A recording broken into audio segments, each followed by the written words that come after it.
আমি মনরে কইছি, মন তুমি কি সুমির নগে কথা কও? আমি কথা কই কিন্তু ওয়াকসাবে কই, ওয়াকসাবে কথা কই। কে ওয়াকসাবে কথা কও? ওরা তো ওয়া তত বালা না ওয়াকসাবে।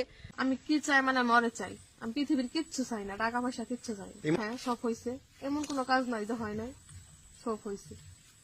নইলে আমি কি কারণে আসলাম? আমি কি দুই একদিন কথা বলে এই বাড়িতে আসছি? কিসের দাবিতে আসলাম? আমি ওরা অনেক ভালোবাসতাম, আমার জীবনে থেকে আমি এখন ওরা অনেক বেশি ভালোবাসি। সুমি একটা, আমার বাবার নাম মোহাম্মদ আবু তালেব, আমার আম্মার নাম বকুল, আর আমার দেশের বাড়ি কামাট, আর থানা বালুকা, জেলা ময়মনসিংহ। আমি এখানে আসছি যে ইমন আমার বিয়ে করে আশ্বাস দিছিল, কিন্তু ও আমার সাথে প্রতারণা করছে। মানে গজারিয়া আসছি ইমনের বাড়িতে, এটা ইমনের বাড়ি। 1.5 বছর আগে পরিচয় হয়েছে মেসেঞ্জারে। তারপরে ওরা তো আগে থেকে চিনতাম জানতাম, পরে মেসেঞ্জারে কথা হইতো, পরে একে একে 8 দিনের ভিতরে রিলেশন হয়ে যেত। ইমনের সাথে আমার 1.5 বছর ধরে সম্পর্ক। তারপরে ইমন আমার আশ্বাস দিছে বিয়ে করব।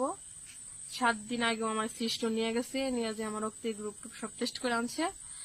তারপর মানে কালকের আগের দিন ওর সাথে কথা হয়েছে সকালবেলা, ও বললো যে ঢাকায় আছে।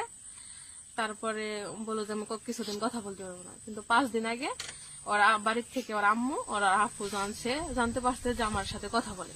তারপরে তারা চক্রান্ত কইরা মানে ওরা বিয়ে দিয়ে দিচ্ছে। কারণ আমি আসলে এই দিনটা অনেক আগে আসতে পারতাম, কিন্তু আমি আসি নাই। কি কারণ ও আমার আশ্বাস দিচ্ছে যে বিয়ে করব।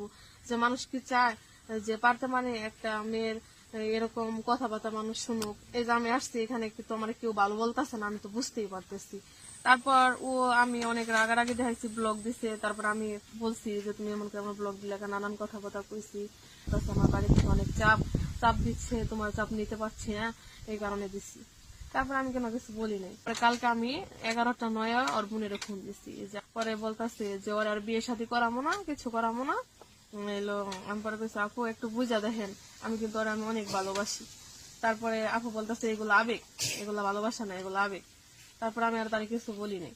তারপরে আমি বলছি, পরে কয় যে তুমি অপেক্ষা করো, ওয়েট করো, ওরে আমি এখন বিয়ে করাম না, আমার আম্মার অসুস্থ ভালো হইলে তারপরে বিয়ে শাদী করামো। ও রাশিয়া যাইবো, রাশিয়া থেকে ঘুরে আসবো, তখন বিয়ে করামো, এটা বলছে যে আপু। বলার পরে আমি আপুরে বলছি যে আপু আমাদের বিষয়টা একটু ভাইবা দেখেন। তারপর আপু খালি শুনলো। তারপরে বলতেছে যে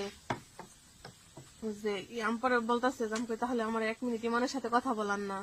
তা আপু বলতেছে যে ইমনের তোমার সাথে কোনো কথা বলবো না, আমার আম্মার সাইনা কসম কাটছে যে তোমার সাথে আর কোনোদিন কথা বলবো না। পরে এটুকু শুনে আমার অনেক কষ্ট লাগছে। হ্যাঁ সবাই জানে, আমার পরিবার সবাই জানে, ইমন আমার ফ্যামিলির আমার আম্মুর সাথেও 3 দিন আগে কথা